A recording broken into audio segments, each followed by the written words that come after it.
You want to know what makes me sick besides everything? The current state of our press. What bothers me the most is what they don't tell you. They seem to only ask combative or really stupid questions. Why the president would go as far as to describe it as a foreign virus, that is something we'll also be asking questions about. The Wuhan coronavirus in China. I hear Stephen Miller in this. Foreign virus? The first U.S. case of Chinese coronavirus. The Chinese coronavirus. This is coming as the Chinese coronavirus. China's coronavirus outbreak. China's coronavirus. The death toll nearly doubles in China's coronavirus outbreak. The press and their really important questions. Win, lose, or draw in this election, will you commit here today for a peaceful transferal of power after the election? They never asked Obama that, or Bush, or Clinton, or anybody. Well, we're going to have to see what happens. You know that I've been complaining very strongly about the ballots, and the ballots are a disaster. And you know who knows it better than anybody else? The Democrats know it. Go ahead. Mr. President, the second question is, will you... Please, go ahead.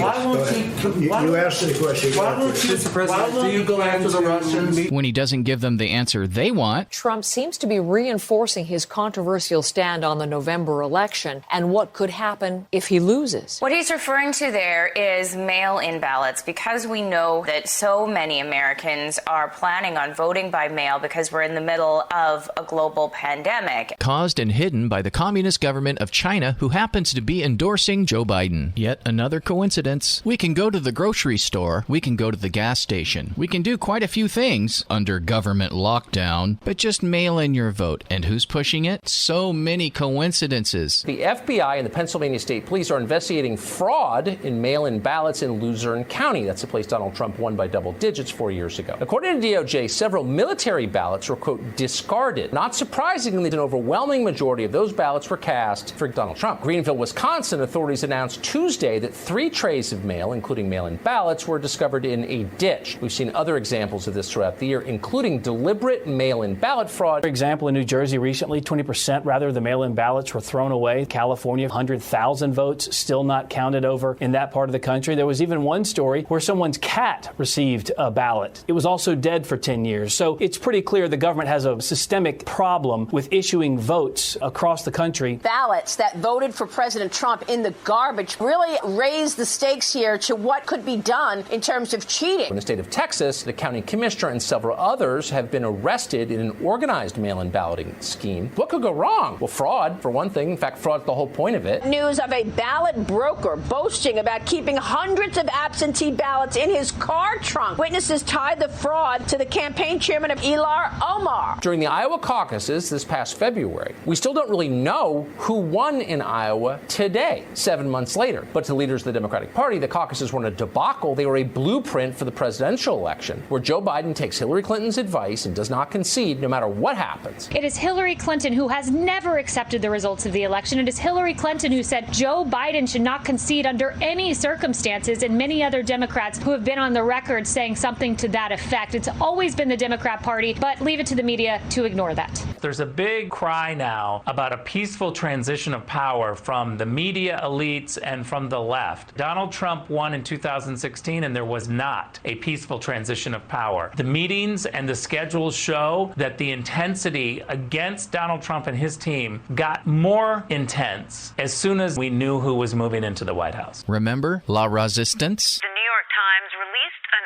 op-ed describing a resistance. The article was written by an anonymous author. And all this time, the media has been reporting the Russia disinformation. The key to Trump's fatal Russian scandal is less about fake news. How stupid are they? How stupid are the people who believed them? How about paying amends by investigating this news story, which is what a fair and balanced journalist would do? They aren't even covering it. Betray me once, shame on you. Betray me twice, shame on me. So what else has the media been conveniently overlooking? Lack of ideological direction in Black Lives Matter that would allow it to fizzle out in comparison to Occupy Wall Street. We actually do have an ideological frame. Myself and Alicia in particular are trained Marxists. This investigation of the president was corrupt. You were deliberately corrupt or woefully incompetent. And I don't believe you were incompetent. You take on the intelligence community, they have 6 ways from Sunday at getting back at you. 7 of those 14, Joe Biden has called a lid in the morning. A lid is when you put out word you're not going to be campaigning today. So he does a lid all the time. I'm working my ass off. Black Lives Matter has scrubbed its website of its What We Believe page. It said previously, we disrupt the Western prescribed nuclear family structure requirement by supporting each other as extended families and villages that collectively care for one another. What they're talking about is Western civilization. And this is why I've been calling Black Lives Matter a Marxist organization. Well, I think a lot of them are ignorant about Florida. I mean, we never closed down over the summer. We actually had beaches, theme parks, retail operating at 100%, sports and summer camps. We have over 1.1 million students in face-to-face instruction for K through 12. We have college students that are on campus. We've had big events such as NFL with fans, college football with fans. We had a NASCAR race with 30,000 people. So we've been open. The final kind of piece to the puzzle was this capacity limitation on the restaurants at 50%. Individuals can make decisions about what makes sense for them. And if that's something you're not comfortable doing, no one's going to force you to do it. But I do think that people need to be free to choose. The memo that the Bloomberg team used literally says we are doing this to impact whether or not these people vote. And they're specifically targeting African Americans because they believe in Florida, African Americans will vote 90 to 95% for Joe Biden. So this isn't an exercise in democracy. This is cherry-picking votes. 29 times there have been Supreme Court vacancies during presidential election years. Presidents always nominate someone, all 29 times, whether you're Republican or Democrat. 19 times the Senate and the president have been in the same party. The Senate has confirmed 17 of those nominees. 10 times the Senate and the president have been from different parties. The Senate's confirmed only 2 of those nominees. So the clear precedent is if you're of the same party, you go forward. The president has to take control. But they say he's a dictator. Guest we had on last night was arrested for not wearing a mask outside. These look like scenes out of Russia. Making sure we're in a position where the president lays out standards for opening schools, opening businesses. But his opposition, they don't want to open schools or businesses. Anything the president wants to do, they're opposed to it. In other states, you would see churches banned, but you could go to a casino, basic rights deprived, and it was oftentimes on a political basis. I am worried, though, about this. I mean, Joe Biden has said he will lock down the country. I had a great roundtable with 3 very eminent scientists talking about all these issues from Harvard Medical and from Stanford Medical, and I asked, should lockdowns be off the table? And they all said unequivocally, yes. At best, what they do is just delay infections. They do not reduce mortality, but they cause catastrophic damage, and that should be off the table in this country going forward. We need our society to function because COVID-19 is one health issue. There's a whole host of other health issues out there that get exacerbated when you have society on its knees. Somehow she's a racist for adopting black children. They never said that about Angelina Jolie. This is a highly professional woman who's had a huge career. Surely if she believed wives should be subservient to their husbands, she'd be at home chained to the sink. I'm Keith Kellogg.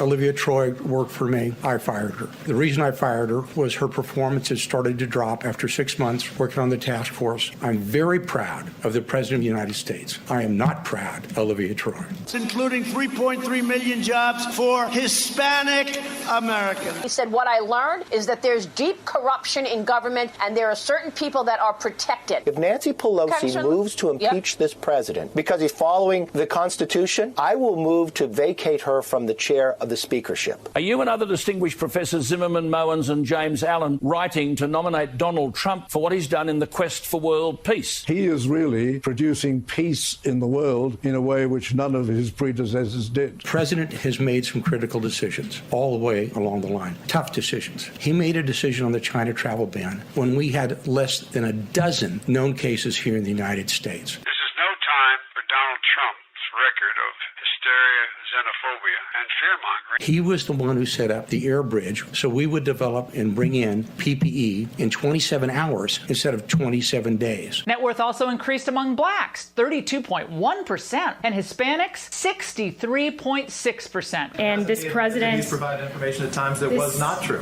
He said he was downplaying it, so purposefully he was providing information at times that was not fully true. That's absolutely inaccurate. The president never downplayed critical health information. The president has denounced this repeatedly. The president was asked this. You're contriving a storyline and a narrative. Asking you to put this to rest. I just did. I read you all of the quotes, and if you need to see them in writing, I will put them in an email.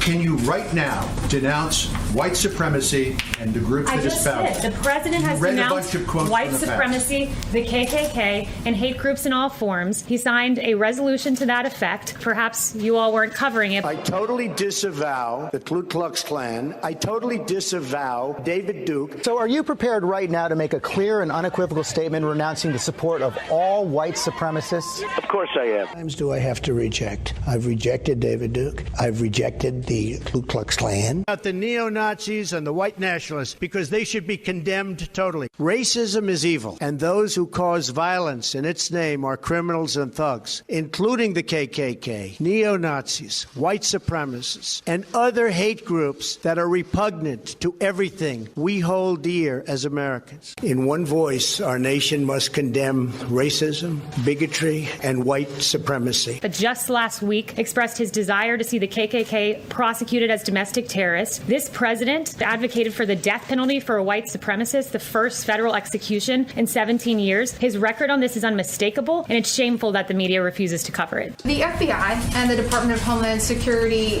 say that racially motivated violent extremism is one of the deadliest threats that we face in the U.S. Does this White House agree with that assessment, and what is it doing to combat this threat?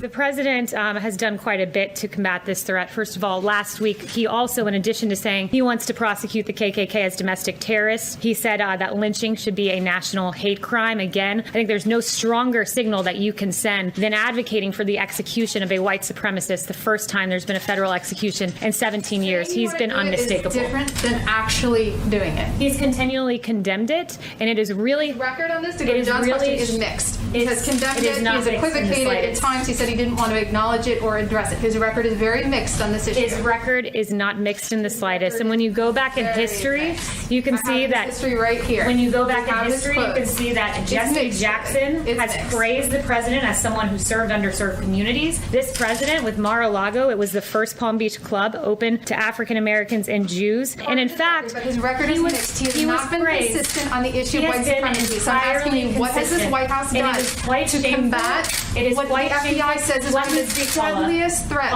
in this country? We're not having a debate on a cable news network. Right now, you need to let me finish. Condemns it. I have his record right here. It's you need to let me finish. His record is mixed. It's quite funny that the media goes haywire about interrupting in debates and then chooses to pursue that very same tactic themselves. This is a White House briefing. You ask a question and you give me time to answer. They use projection. Right before they do so, they start attacking the people that they're about to go after of being guilty of the very things that they do. I'm not telling you what to think. I'm telling you to look into it for yourself. I don't know. Just call it how I see it.